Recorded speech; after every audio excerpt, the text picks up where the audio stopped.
We also have an apology of Honorable Janji. He's attending a Rules Committee meeting starting at the same time. Are there any other apologies? None. Welcome again, members and everybody watching from the virtual platform. We will be dealing with the cannabis bill today. We are really moving towards the end of the bill. We are ably led by Mr. Robertson. Mr. Robertson, can you take us through?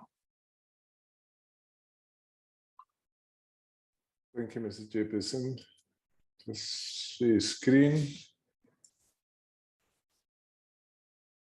Let me make it a single screen.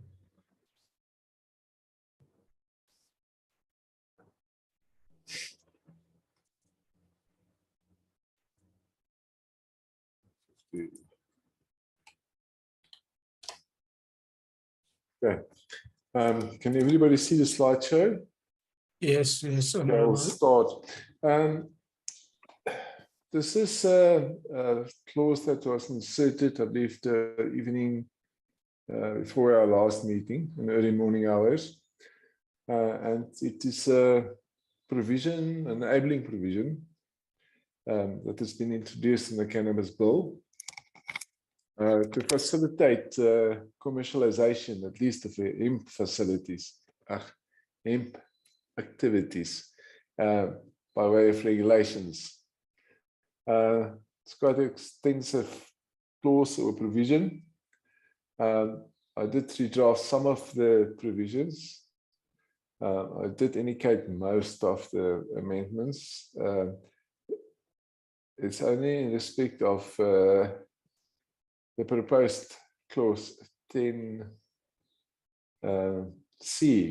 the actual empowering provision, that I didn't indicate all the amendments, but be that as it may. Okay, the first amendment proposed, that of approved cultivar.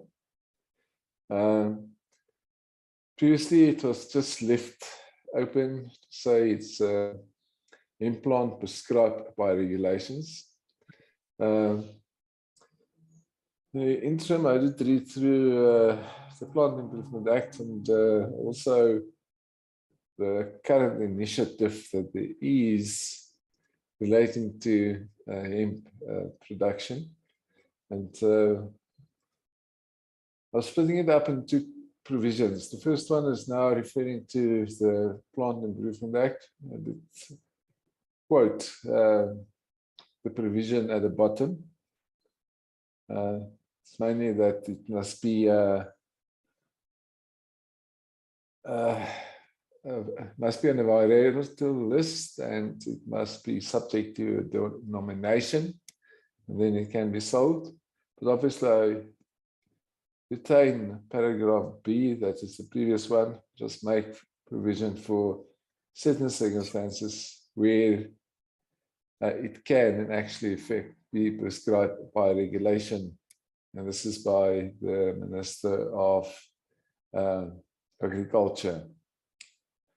I did change the name of the chapter. Previously it was commercial activities in respect of hemp. Now it's renamed as commercial hemp activities. And it's defined here. It's mainly to the effect that it's an authorized activity in respect of anything regarding hemp as prescribed by regulations. And I will discuss this in more detail when I get to the proposed clause 10B as well as 10C.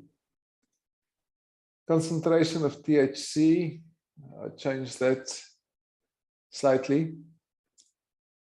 First, concentration THC relates to the implant itself, and the THC is in any case something that needs to be prescribed by regulation in respect of the definition of hemp. Current one is mainly similar to the previous one. Just change it slightly to the fact that it relates to THC. That must be in the flowering heads and it's dry weight. Second paragraph is paragraph B. And what we deal with here is mainly THC that's already a product, and refer to THC if it's a solid, it's a percentage per weight. If it's a liquid, it's mainly the volume of liquid, and it must be calculated in accordance with the method prescribed by regulation. And that is a regulation or empowering provision in clause 10C. Did put in a definition of department. That's mainly relevant in the proposed clause 10B and C. And also put in a definition for the Director General Agriculture. And that's also very relevant, especially in relation to the applications for the issuing of permits. Hemp, the main change here is that I got rid of paragraph C of the previous one. And I also extended it a bit to indicate that it is a plant of the variety cannabis, whether growing or not. So it's a harvested plant per se. And also included any part of such a plant. That will include anything from the roots to the seeds, leaves, stalks, etc. Hemp commercial activity is scrapped now, and that is indicated in our definition above of commercial hemp activity.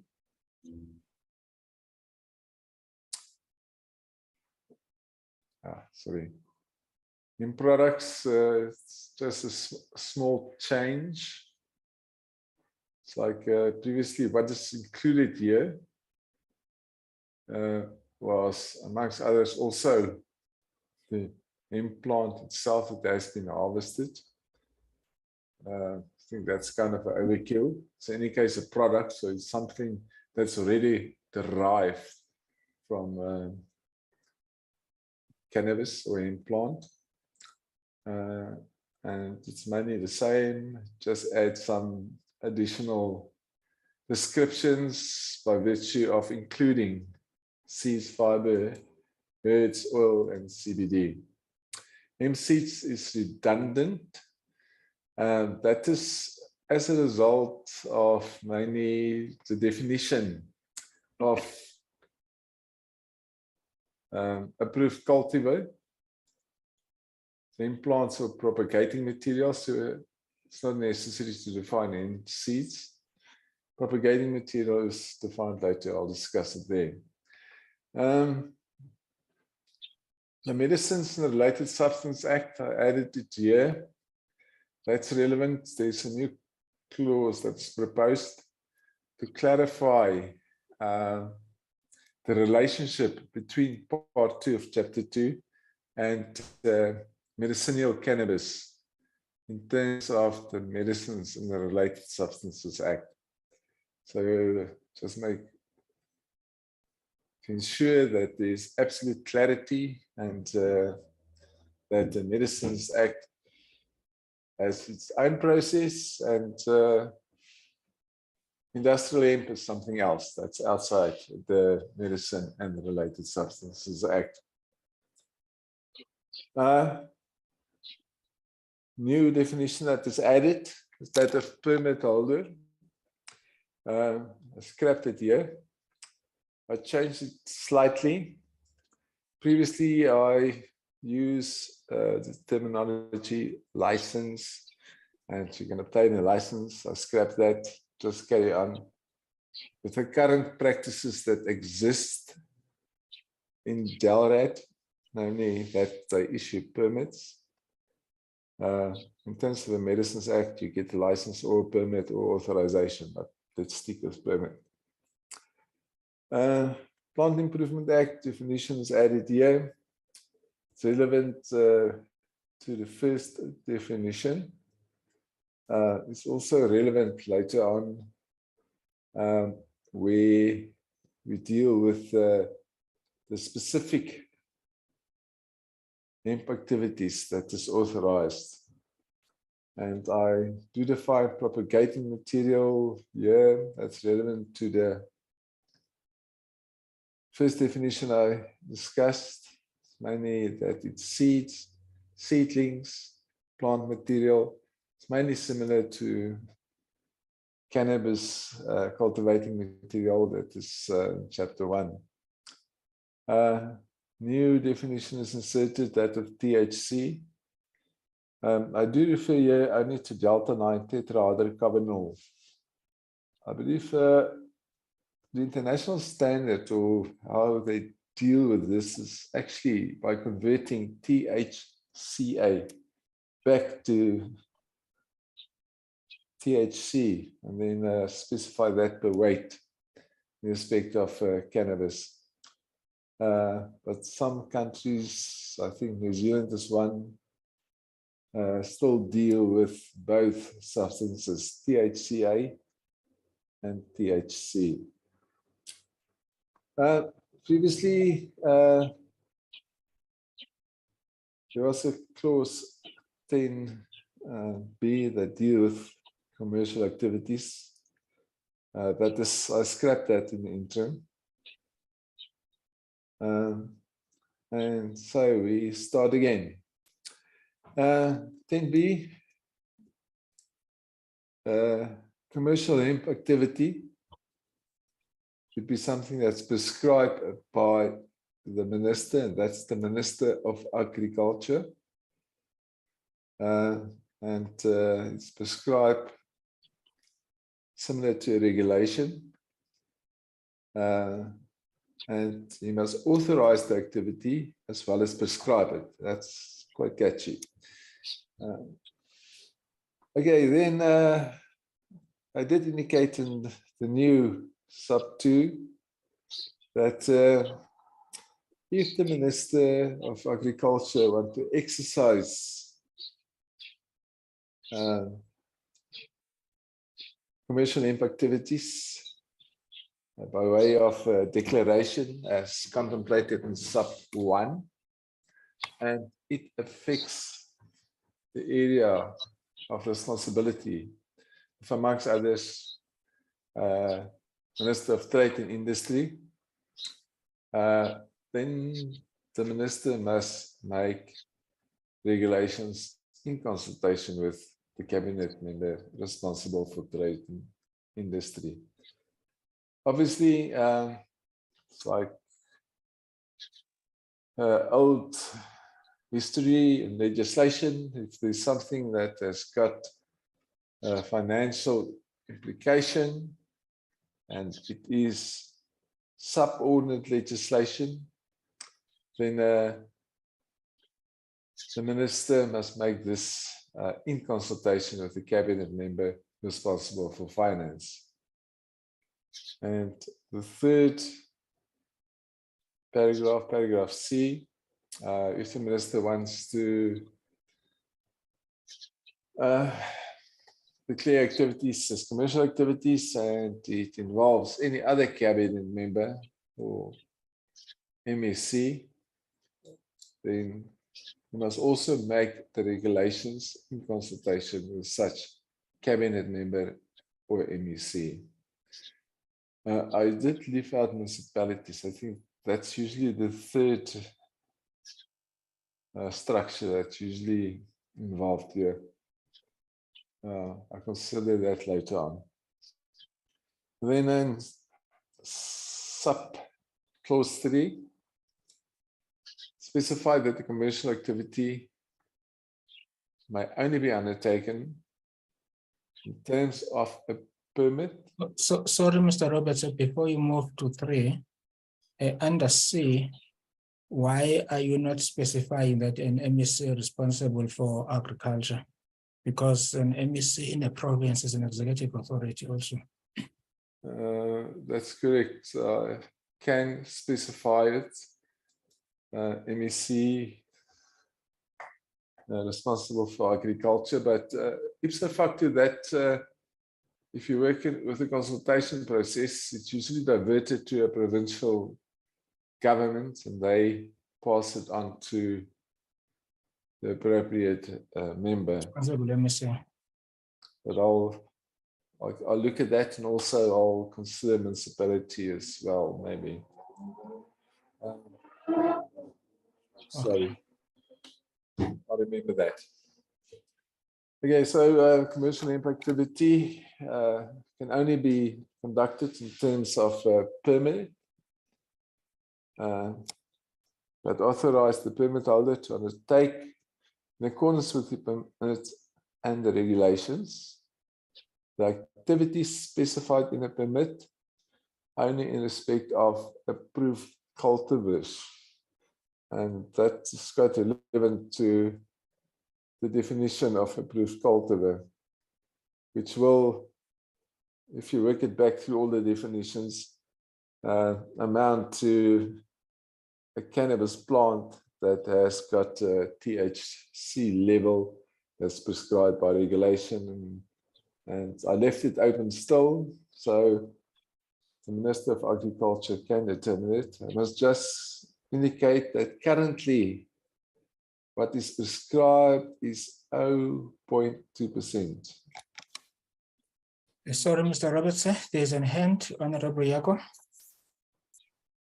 Thank you very much, Chairperson. I'm not sure if maybe I'm finding myself a little bit confused by 10B. So 10B only gives those powers to the minister in terms of 1 and 2.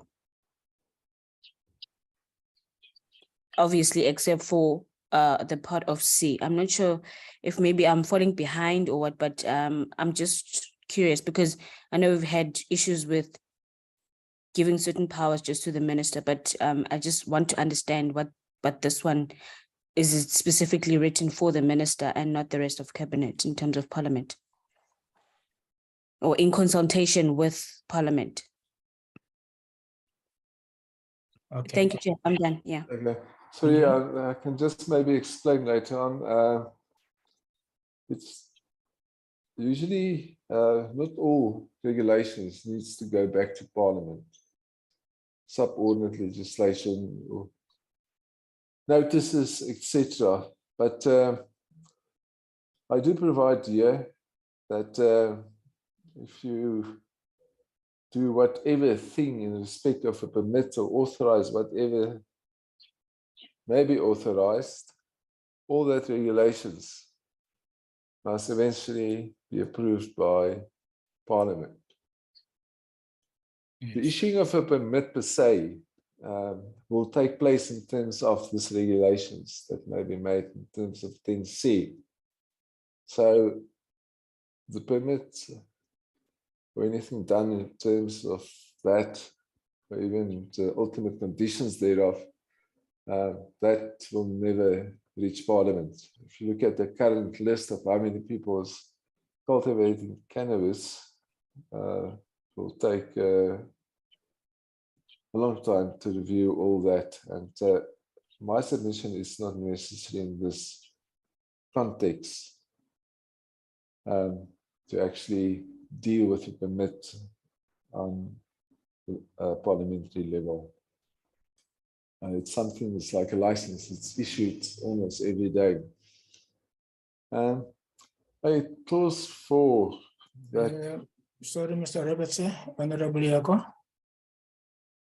No, Chair, I think I just wanted to register that I am covered. If he's talking in terms of just the permit itself, then it makes sense that it's linear, that goes just to one person, because then they can just handle it administratively. So I think I am covered in terms of that. Thank you very much, Honorable Yako.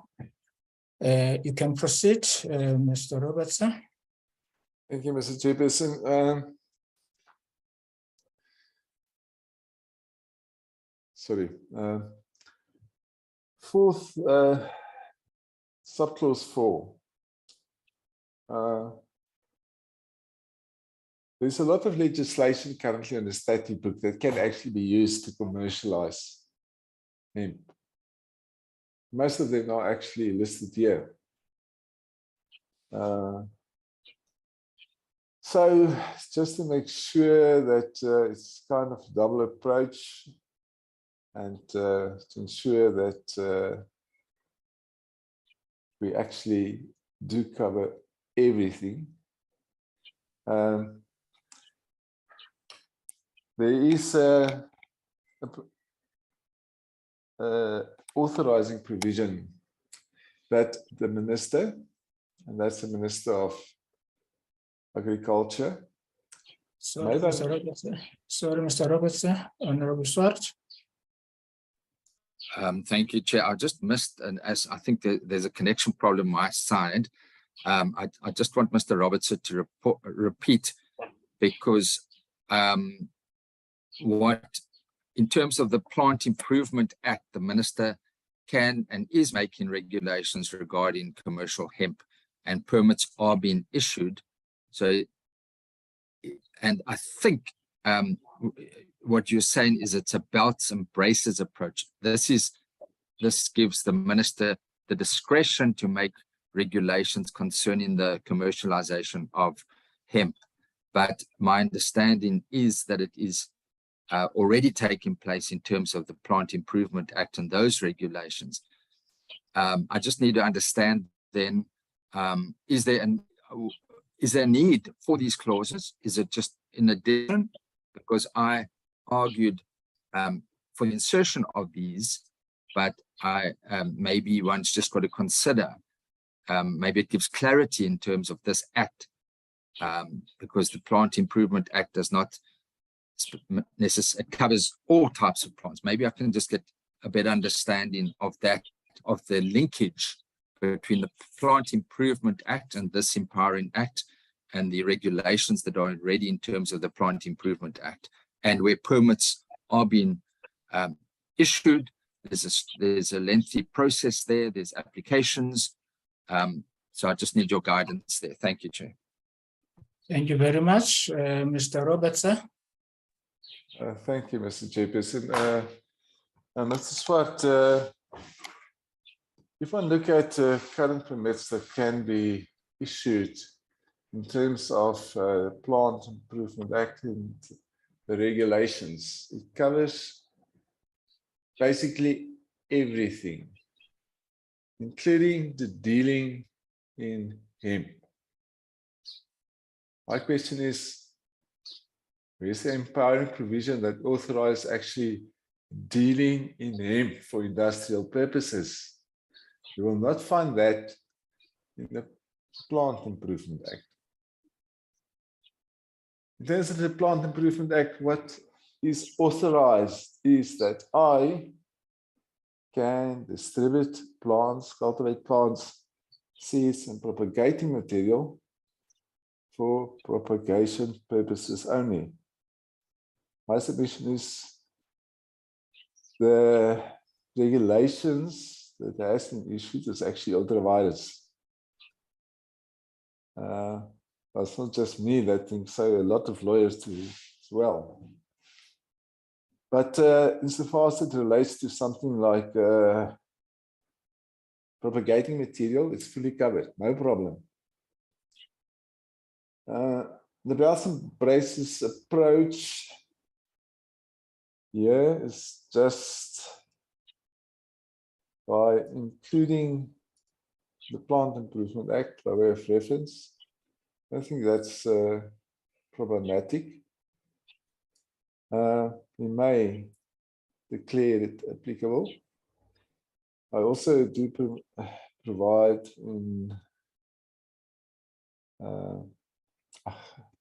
the definition, amongst others, the first definition that a regulation may be issued in conjunction with that. There's other provisions in the Plant Improvement Act that is not currently covered in terms of the initiative by Delred to issue current hemp licenses. Just making sure that if a need comes, that the Plant Improvement Act can in any case be used in addition to the current provisions that relates to basically the propagation of hemp for propagation material. Thank you. Regarding- Honorable regarding- Swart. Sorry. No, I'm sorry, covered. I'm covered. Thank you, Chair. You're I covered. am covered. I do presume there were consultations as well with the Agriculture Department, but I am covered. Thank you very much. Thank you very much. Let's proceed, Mr. Robertson. Thank you, Mr. Chairperson. Can probably just, in short, just discuss the other legislation that I do refer to. So amongst others, the Fertilizer, Farm Feeds, etc. Act. I don't think cannabis currently prescribed or included or subject to that. My submission is that farm feed includes hemp. It can actually be used as hemp, and there's also a reference to, I believe, stock remedies, which may include cannabis or hemp. But okay, one can argue the Medicines Act is probably applicable in any case. The Agricultural Research Act is obviously very important. That can be used to implement hemp research in South Africa. Agriculture Product Standards Act is very important. You can actually ensure that there are standards. Agriculture Produce Agents Act, my submission is probably not very applicable, although I looked through the hundreds of regulations that were made in terms of that act, and it's like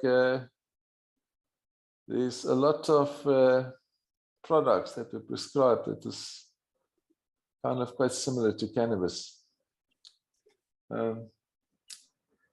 Another very important act is the Marketing of Agriculture Products Act. It can actually regulate the market. The Foodstuff and Cosmetics Act is not a legislation that is administered by the Minister of Agriculture, but it applies in general in respect of all foodstuff and cosmetics. It will de facto apply, but they may declare it applicable, etc. Now, to give effect to everything, the empowering clause. I think B is to some extent already an empowering clause, but 10C mainly relates to hardcore regulations that can be made to implement everything. Previously, I think I did omit mostly the application for a permit. This is now inserted. Basically provide for the form and manner of the application, provides for inspection of land and building equipment relevant to application. Regulations may be made to prescribe criteria to be considered in respect of commercial hemp activities. It also provides for the issuing of permits for commercial hemp activities. And furthermore, the new clauses that were inserted actually provide for the form, duration, and terms conditions of any permit, enabling other conditions to be imposed. So regulations can be quite wide in that regard. The remainder of the subparagraphs is substantially similar to what was drafted last time. At the end, just included some omissions from my part that relates to, amongst others, the THC content that may be prescribed. Also provide for that method of calculating the concentration of THC in terms of the new definition of THC.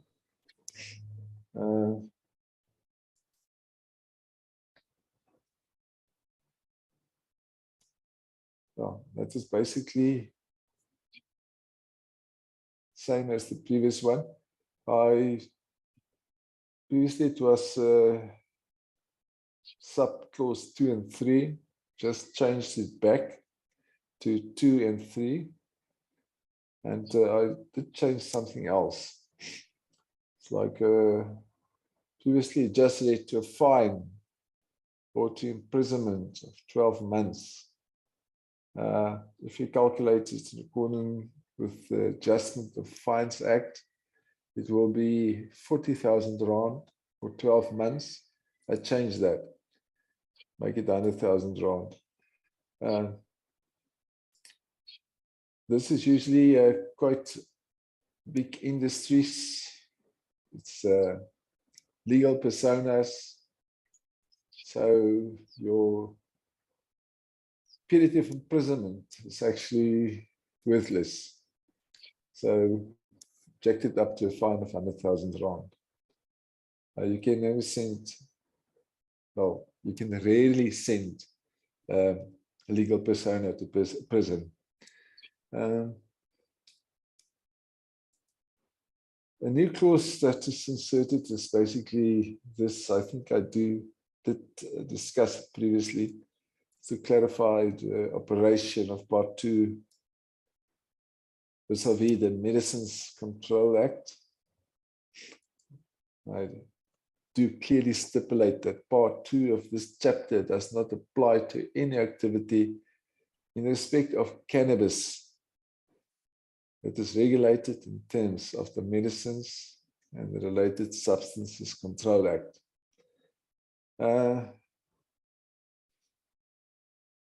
There is medicines permits are actually being issued on a daily basis for the cultivation and the manufacture of THC and CBD. So this is just to make it absolutely clear. Medicine is on its own and industrial hemp is on its own. Second one is basically just kind of definitions that describes activity, and that is mainly what you can perform in terms of the Medicines Act. You can cultivate, manufacture, import, export, acting as a wholesaler, or conduct research. And that must be authorized in terms of a permit of law or license or authorization in terms of the Medicines Act. Second one is mainly cannabis, which has got extended meaning here. It's the plant, everything in a plant, everything derived from it, and any medicine containing cannabis, meaning it's anything, yeah. Mr. Chairperson, that's basically the only thing that I present as new. We previously did go through the bill, and you gave me, I think, leave till the 29th, but I should be ready by Tuesday with the A list and a B list as well. So that concludes it for today. Thank you.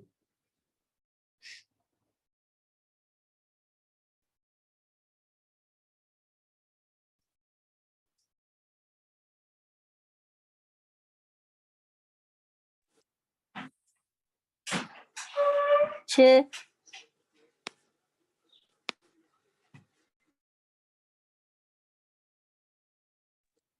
The chairperson is lost. Maybe load shedding. It could be load shedding, Honorable. Can I quickly call the chair? I'll come back to the committee. Yes, please. Can I stop sharing, or is there going to be questions? I think there will be some questions. Let's hang on. Thanks. Just let's wait for the chair.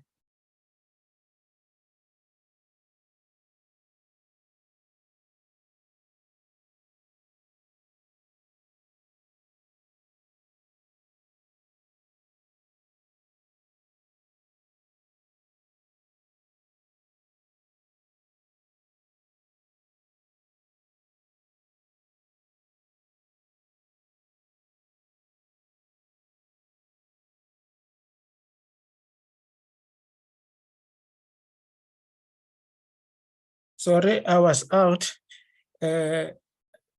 Honorable Swart. No, thank you. And I really want to appreciate Mr. Roberts' hard work with these clauses at a very late stage. I just wanted to understand the penalty clause, 100,000 or 12 months imprisonment. Mr. Roberts refers to financial institutions, but my understanding is this will also apply to individuals, and what the linkage is between penalties in terms of the Plant Improvement Act, which has similar regulations, whether they link. And then, as I understand it, the guidelines all refer to that limit of 0.2%, the existing guidelines, and of course, these regulations as well.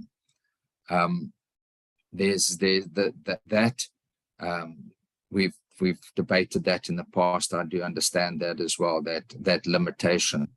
The third issue is the medicines linkage with the Medicines Act. So my understanding is if it's above 0.2%, then it would fall under the Medicines Act. Is that correct? That understanding? Because if you look at the guidelines in terms of the Plant Improvement Act, it makes it very clear in the scope that anything above that. And I'm just trying to understand the linkages between the different pieces of legislation. Thank you. Thank you very much, Honorable Swart. Mr. Robertson.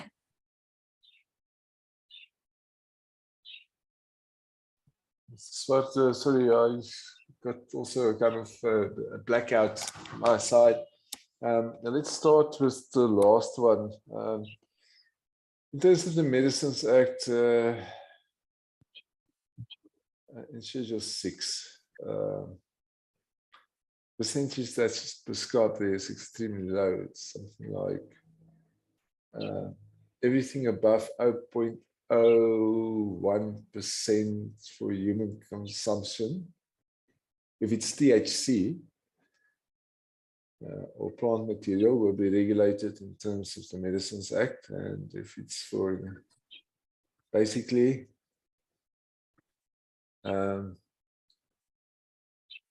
industrial use or other activities, it's, if I remember correctly, it's 0.02%. But like indicated, we must not confuse industrial hemp with medicinal hemp or cannabis that's currently being cultivated. The standards and the rules that's applicable to that is it's about 500 times more difficult than the standards that's applied in respect of industrial hemp cultivation. And there's reasons for, I believe the market is mostly overseas. And they've got set extremely high standards. A contravention in terms of Medicines Act of whatever will be something like up to 10 years, I believe. It does not amount to contravention of the Drugs Act.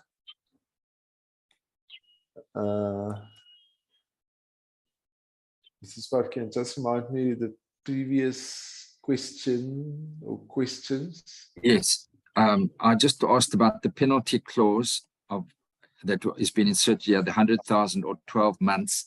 And in your motivation, you said institutions will be involved, companies, but one's also got to bear in mind that individuals might also be involved. And then I asked the linkage between penalties in the proposed penalties and penalties in terms of the Plant Improvement Act, which would be similar. Have you had time to see if there's a similarity between the penalties, or is it relevant at all?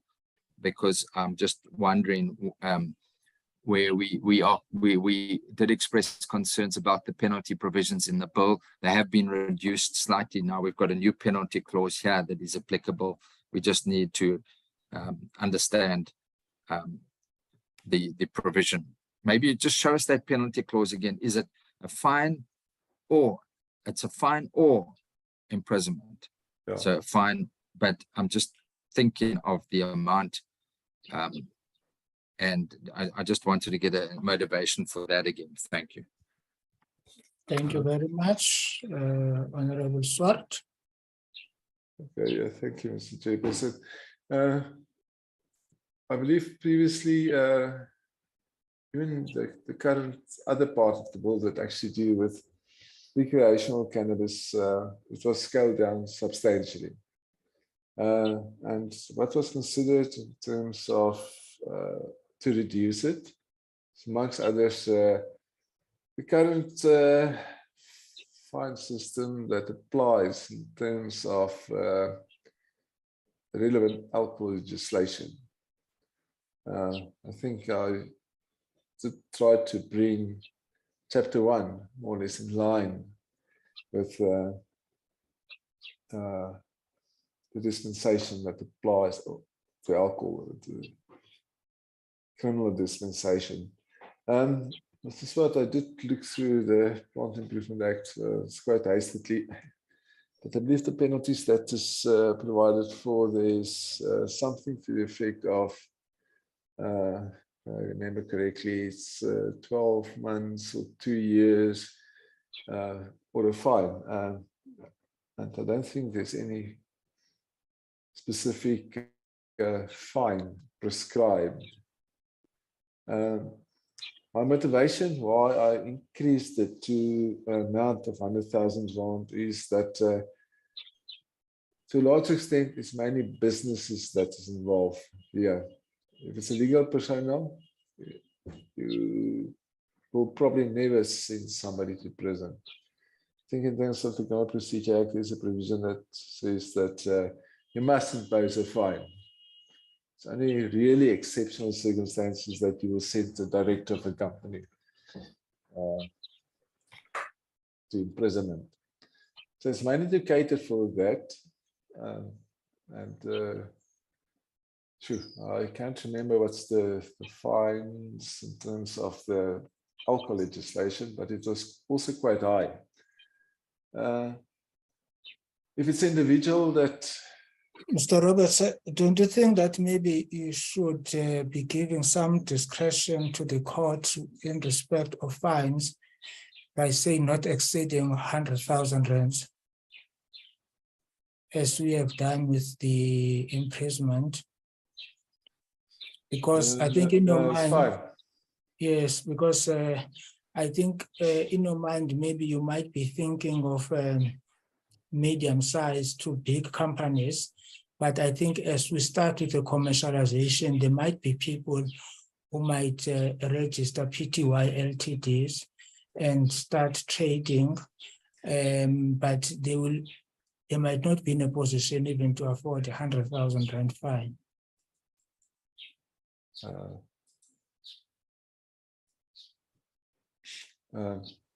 Change it, Mr. Chairperson, it should be fine. Sorry, before Honorable Jelle, No, I wanted to say, Chair, you have read my mind. I was just sitting here thinking about that. Thank you very much. I support you not exceeding that, because I was thinking of people like yourself.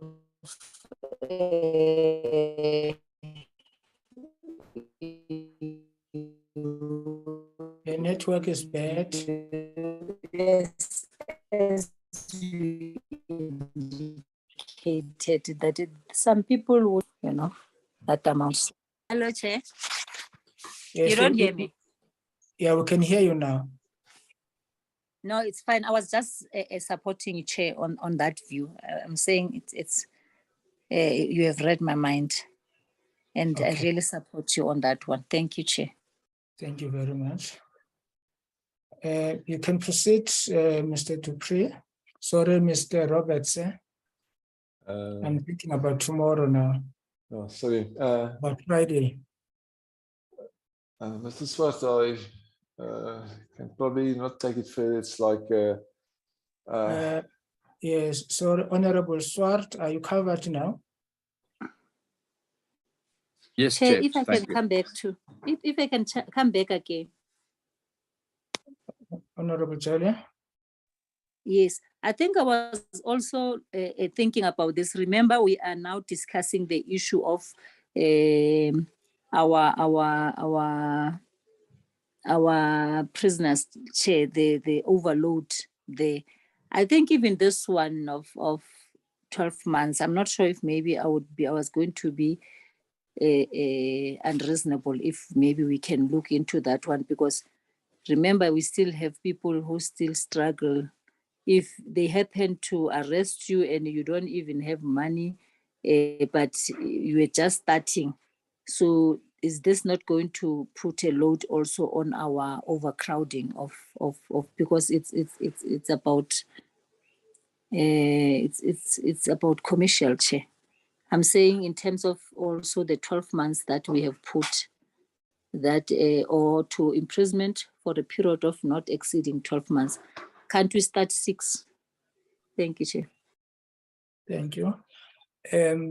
I think with maybe let's look at the whole sentencing regime, because I don't think that is the only one. And we look at it because if I remember well, in our engagement with Judge Cameron, that was one of the issues that we were discussing, decongesting prisons, ensuring that we deal leniently with some of the sentences, especially those that relate to what you would think, or what you would deem to be not violent offenses. But I think let's look at under commercialization. Is this the only imprisonment regime that is available, Mr.? Or are you still going to be dealing with other sentences? Mr. Chairperson, this is just a maximum that's actually prescribed. It may be determined by regulation. It's up to, yes, not exceeding, yeah. So, Mamutela, it's not. It can be 2 months. It will be up to the court to look at aggravating and mitigating circumstances to determine the sentence, but it should not exceed 12 months. No, I'm covered, Chair. Thank you very much. Thank you very much. Members, Mr. Roberts, can we proceed? Mr. Chairperson, I think that is the end. Oh, very good. Did I miss somebody? No, I think I answered all the questions. I think so. Members, we have asked all the questions. Are we fine? Yes, we're fine, Chair. I'm fine. Thank you very much, Honorable. Yes. Yes, thank you, Chair. And we appreciate the work on this, done under a lot of pressure. Thank you, Chair.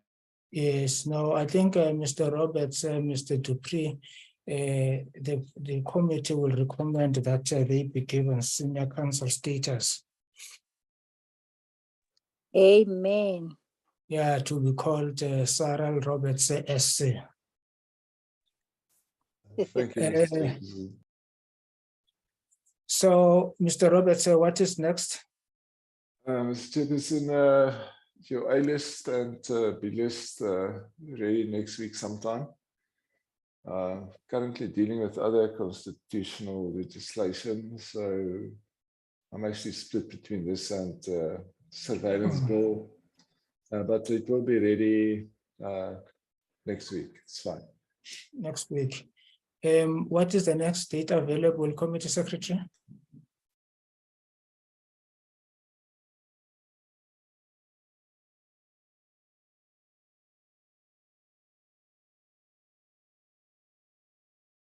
When are we next dealing with cannabis? Is it 29th? Morning, Chair.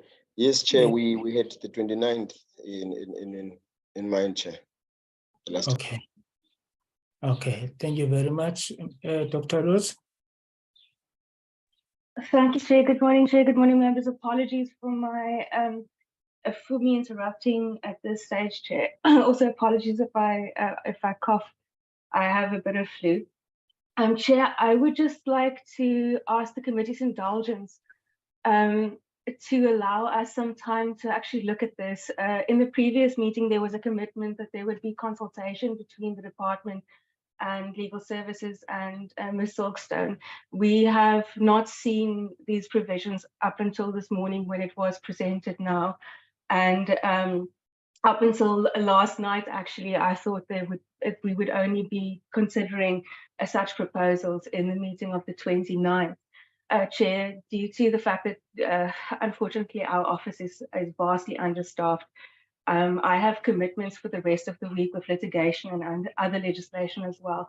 If it goes into a A-list next week, that I would not be able to have considered this and consulted with Mr. Robertson or even my drafting seniors as I would normally do. So if I could beg the committee's indulgence to please allow us perhaps to give us the period between now and perhaps the first meeting next year to just look through this so that we could do due diligence. What will you be looking at? Pardon, Chair? What will you be looking at? Chair, that's the thing is I only saw this now. I don't know what knock-on effects could be. We have not discussed the implications of this at all. I've literally read through it with the committee now for the first time. So it might be that this is fine, but it might also be that there are certain questions and considerations that we need to discuss with Mr. Robertson. But due to the fact that this was kind of jumped on us, like I said, I only heard of this meeting last night, and I only saw the documents this morning. I have court obligations tomorrow, and other litigation, other legislation as well. So I'm merely asking the committee's indulgence to allow for the consultations that were supposed to happen before this came to the committee to actually take place, so that I can just apply my mind and consult. So that I have some idea of where this fits into the general scheme of the bill, Chair. It's merely in my request that I be granted the opportunity to do due diligence as per the previous mandate. Thank you, Chair. So I think, if we were to go back to the original plan, that was supposed to be next week anyway, so you should be done by next week on the 29th. Yes, Chair, that would have been the plan, but this version has been delayed. We would have had consultations Monday and Wednesday today, but due to it being flipped around now, my schedule, that we have the public protector matter tomorrow that I do the litigation management for. So there are other things that are popped up. The committee meeting taking place today and things having shifted so that Mr. Robertson had to change things and deliver has also impacted on my planning. But Chair, if the committee wants to continue with the A-list, then I just have to put that on record that I did not have the opportunity to consult on this. I will try my best to be of assistance of the committee with the information that is currently available to me, Chair. But so ultimately the decision is up to the committee, but I am just kindly requesting the indulgence of the committee to allow such consultation. Thank you, Chair. Honorable Swart. Chair, we really appreciate the Parliamentary Legal Services and the fact that they are understaffed. So I would suggest we try to allow the time to see if it can't be done by the 29th. This is a new clause that's come in, and hopefully it could be finalized, but we appreciate the constraints that Dr. Lutz has indicated. But maybe it's possible to still have it finalized with the A list. I would like to just hear from the committee, are we anticipating finalizing or debating it, which is probably unlikely given that Parliament is rising next week. But I do think we want to finalize the A list at least, and so I just wanted to hear what our plans are in that regard. Thank you, Chair. Thank you very much, Honorable Swart. Honorable Jelle. Thank you very much, Chair. And Chairperson, I think we note the concerns that Ms. Lutz is indicating or presenting to us. But I would request, I think I would have the same sentiment with my colleague, Chair, that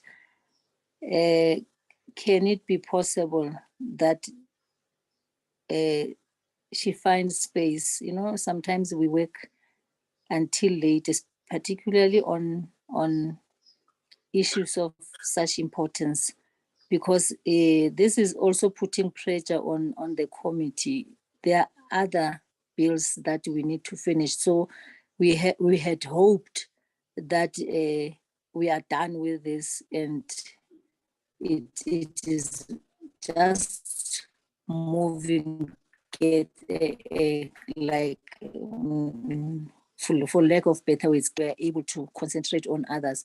So can we request that Ms. Lutz find it in her own time, her busy schedule, to really assist us if indeed that we finish this, or we meet on the 29th and the whole thing be done within the schedule that we have put. We understand the pressure. We understand the issue, because to me, she says she is requesting this because this was not given to her before. So she's seeing this for the first time. So, and here in this committee, the changes that she's speaking about. But I thought that maybe she was going to discuss that with the department. It's a internal issue, and then it should not affect us. Let them meet and then find time to close those gaps, and then let's continue with the schedule as the committee, so that we are able to do. There are lots of bills, Chair, that we need to deal with them. Thank you, Chair. Thank you very much, Honorable Jelle. Ms. Silverstone.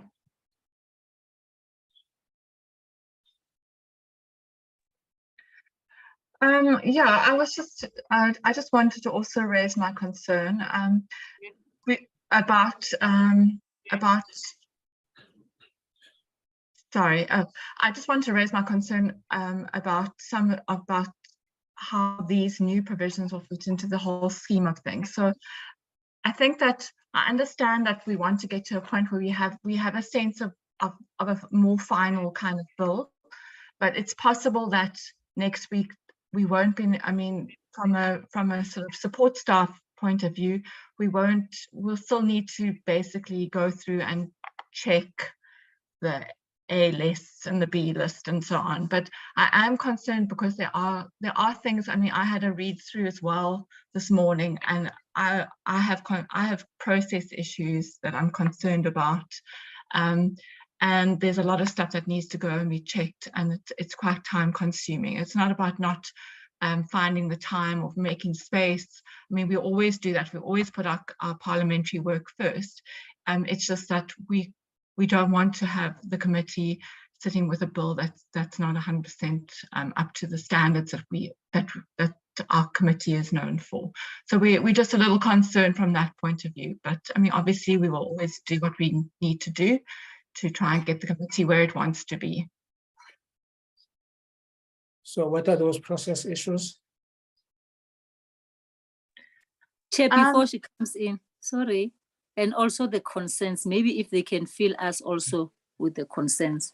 Thank you, Chair. Yes. Thank you very much. Process issues and the concerns.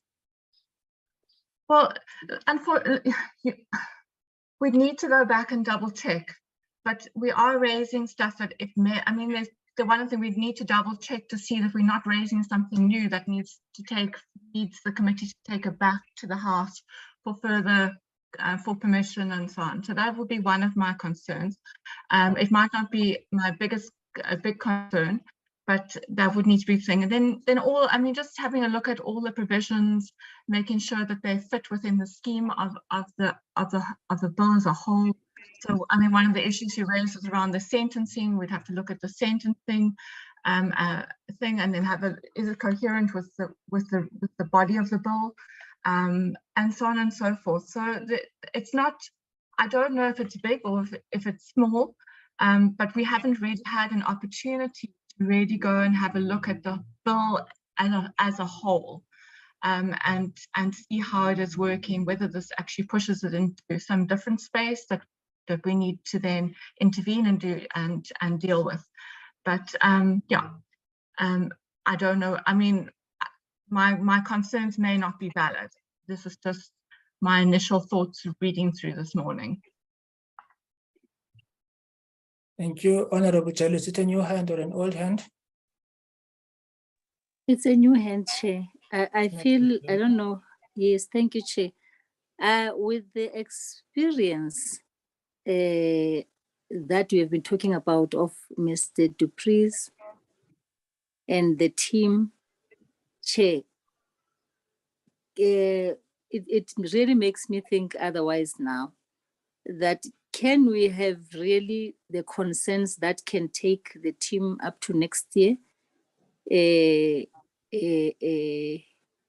with this bill, Chair, that can make us to finalize this bill sometimes next year and then give the department, Ms. Lutz and the team, an opportunity to look into those concerns. Can it be that serious, Chair? Knowing we've been working with Mr. Dupree on this for some time now, can't they sit down? Yes, can they sit down? Mr. what? Mr. Robertson. Mr. Robertson, yes. We have worked with Mr. Robertson because the concerns that they are raising now, they makes one to think that without maybe casting aspersions, Chair, as if we are dealing with somebody who is new in this thing. I'm not saying they should not check all those things. They need to check. Can they sit with him and point those things and deal with them, Chair, and then do those consultations and close this thing? Him briefing them, Chair. I'm not sure if maybe you still hear me. Thank you, Chair. Thank you very much. Yes. Honorable Swart. Chair, I think I have a sense of sympathy for the committee researchers as well as the parliamentary legal advisors, and I also, because these clauses came in at a very late stage, I'm mindful as well that many in the cannabis industry have basically rejected the bill and have said they want to meet us in court. So we need to be cautious that all the T's are crossed, the I's are dotted, and maybe we need to just give that to give that extra bit of time, and to give that discretion or flexibility to say, is it possible to talk this week?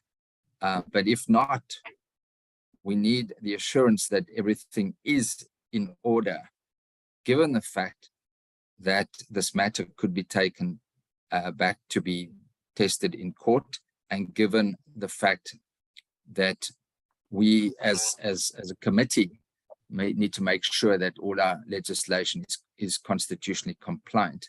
Now, when you then look at what was certified by the state law advisors, these additional clauses might not have been certified.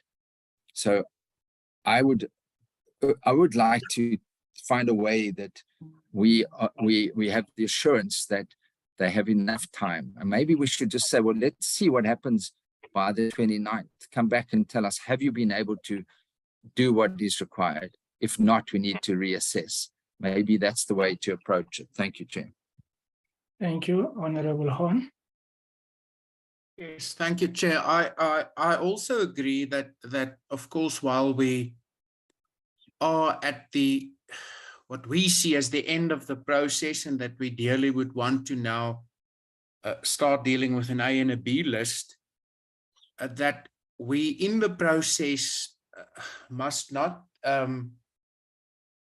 create a situation where to wait a few days to get the proper advice from both the state law advisors and our content advisors as to the complete implications of the introduction of these latter clauses, that we ultimately sit with a product which might expose Parliament to adverse findings, either by courts or when it is then referred to the NCOP specifically, if this is going to be reclassified. And then, of course, all provinces also will have their opportunity. Well, maybe I must not say their opportunity, but their responsibility around this. So I fully agree with the sentiment, Chair, that we return on the 29th, but not at this stage with a firm directive that we want that final advice, but rather, if possible, to get the advice, and if not possible, to then reconsider the matter.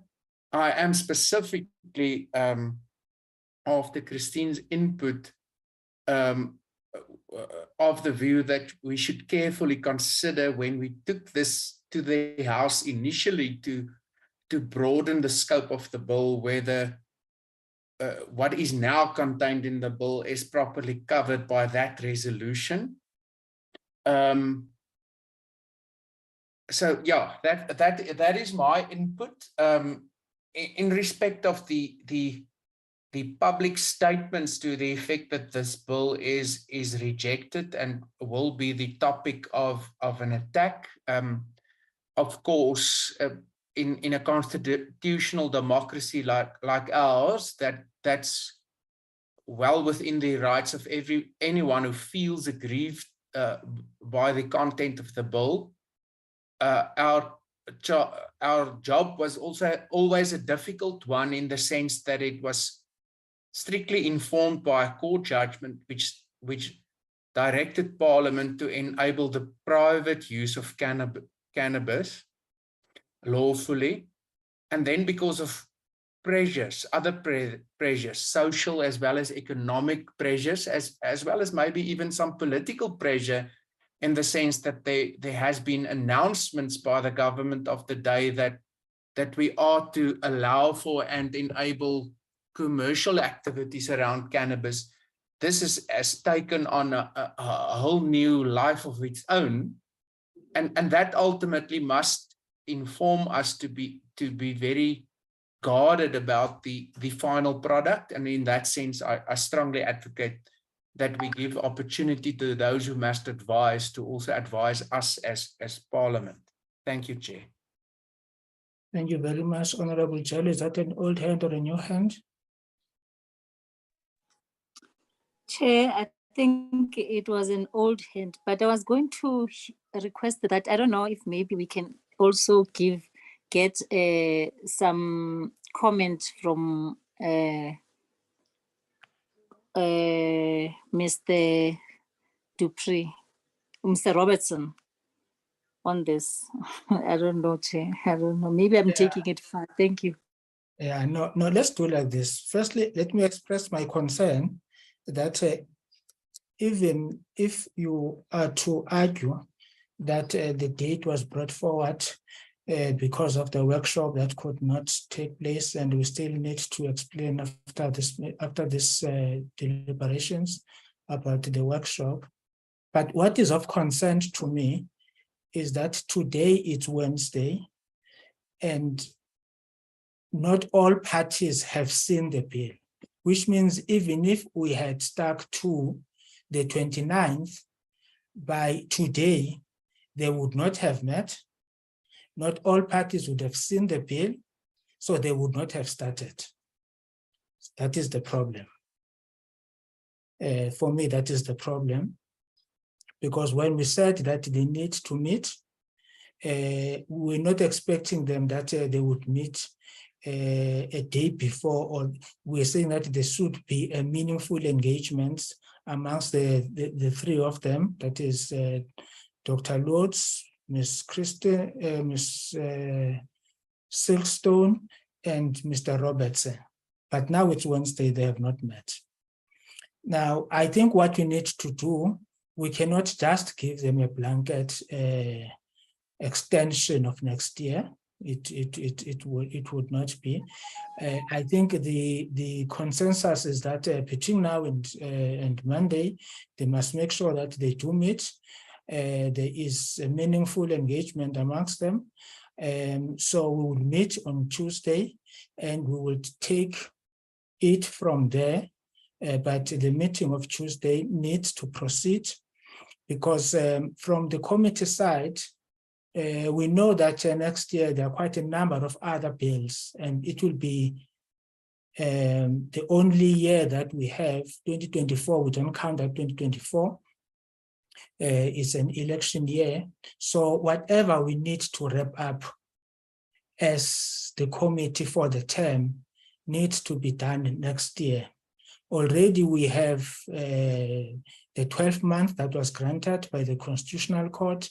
There are other Constitutional Court judgments. There are other bills that are coming, even the General Laws Amendment Bill. There are protocols that need to be passed.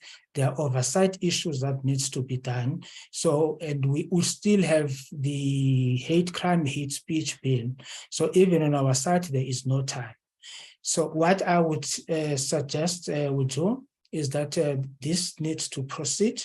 We meet on Tuesday, but we would not finish as a committee, even if Parliament adjourns, but we would not finish as a committee without adopting the A list, so that we know that when we come back 2023, what would be left would be a feedback from the joint taking mechanism and debating of the bill.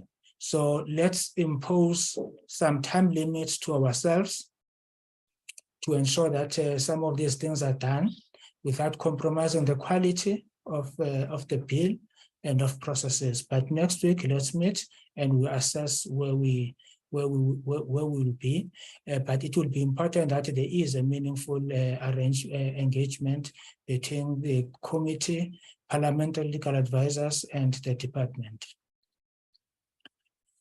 Are we in order? Yes, Chair. Agreed. Thank you very much. Okay. Ms. Silkstone? Chair, that's in order. And I just want to say that, you know, that as support staff, we always put the committee first. So, I mean, we obviously will do whatever we need to do to make sure that we can get the committee to where you need it to be. We were just expressing our concerns. Yes. No, that is understood. Thank you very much. We hope that we know that especially the research unit and Dr. Lutz, there are other functions that you need to perform. And even Mr. Roberts is not only dealing with one legislation, but let's try and do whatever we can to ensure that at least there is a progress to be reported upon on Tuesday, so that we can be able to, whether it's the second or whether, but we need to vote on the A list so that we know that we are done with this bill. Thank you very much. Any other issue on this bill?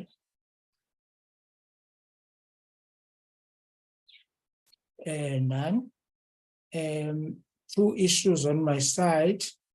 I received a letter that would be circulated from Honorable Engelbrecht concerning the statements that were made by the department with regard to the issue of the release of the former president. And I would suggest members that since Honorable Janji is still, in fact, is back now until the 2nd, that this letter be referred to the chairs of the subcommittee and the subcommittee to process it. Will that be in order? But it will be circulated to members for their consideration or for their noting. Will that be in order? Yes, Chair. Thank you very much. And then the last issue on my side, members, yesterday and today we were supposed to have had a workshop, but I was phoned, I think it was on Monday. Yeah, I think it was on Monday or weekend by Honorable Breitenbach that the assistant to Professor Muching, who is the one who was, compiling a lot of inputs, was beaten severely by a dog, and he could not proceed with the workshop. As a result, Professor Muching asked that the workshop be rescheduled to a further date, which will be next year now. That was the reason that we could not have the workshop. That is Dr. Something that was supposed to, in fact, that was dealing with a lot of the thematic areas, who was the one who was researching them. And I guess that he was going to make some presentations, so he could not because he was beaten by a dog. Members, that is all from my side. Are there any issues that members want to raise? None. Can we meet on Friday, 9:30? We will be getting a report from the MPA, and then thereafter we will deal with the hate crime, hate speech bill. Thank you very much, members. The meeting is adjourned. Thank you. Goodbye. Thank you. Bye. Thank you, Chair. Thank you. Thank you, Chair.